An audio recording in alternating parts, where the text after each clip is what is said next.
यसो चौकतिर जाउँ। 20 सालपछि म आइपुगेँ यो केटाकी। यहाँ त यो एकदम परिवर्तन भएछ नि यहाँ त। म त पहिला कन्फ्युज थिएँ तपाईँ को हो कि यसो देखे जस्तो अरू नमस्कार। बिर्सनु भएको त छैन मलाई।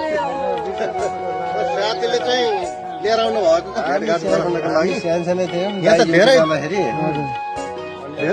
20 वर्षपछि आउनु होला यता। यति धेरै चेन्जिङ भएछ नि यहाँ त। सानो मन्दिर मात्रै थियो, त्यहाँ मूर्ति मात्रै परिवर्तन भएछ।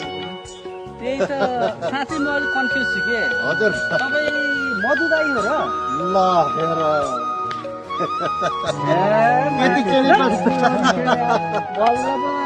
एकदम ठिक भयो तपाईँले हो भनेर यार। बरु चिन्छौ रे घरकालाई। त्यही आजभन्दा हामी 10-15 वर्ष अगाडि उहाँ त कलाकार मान्छे नि यार। किनकि अब हामीहरूको त्यो पहिला सानै थियो होइन उमेर। हजुर अहिले अब धेरै भयो। धेरै हुँदाखेरि चाहिँ यो रूप पनि बदलँदो रहेछ कि। त्यही त ठ्याक्क बाटो भयो भेट्यो। हामी त अब चिया कफी खाने भनेर उता जानु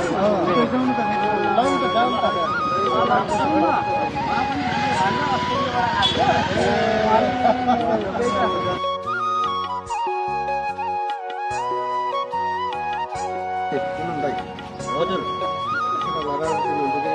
चिने चिने चिने हुन्छ हुन्छ हुन्छ।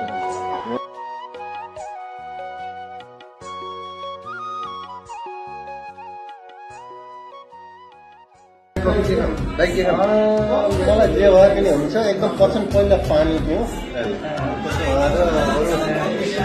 अहिले अब जे भन्नु हामी कफी खाने बानी हजुर नै ठाउँ गयो।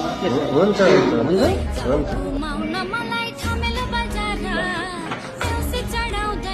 पानी खाने हो दाइ? अरू के छ दाइ हाल्नु?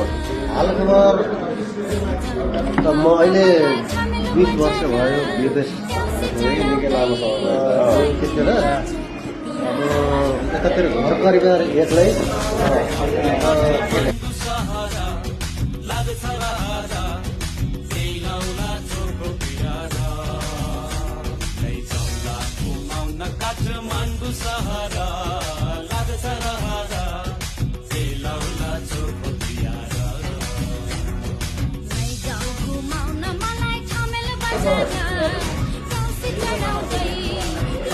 अब साथीको भान्जा भनेपछि भान्जै पर्यो होइन। पनि विदेशमै छौ, तिम्रो कस्तो छ? त्यहाँको त एकदमै रमाइलो छ, मौज मस्ती छ। अब 6 वर्षपछि आएको अरे अब त्यही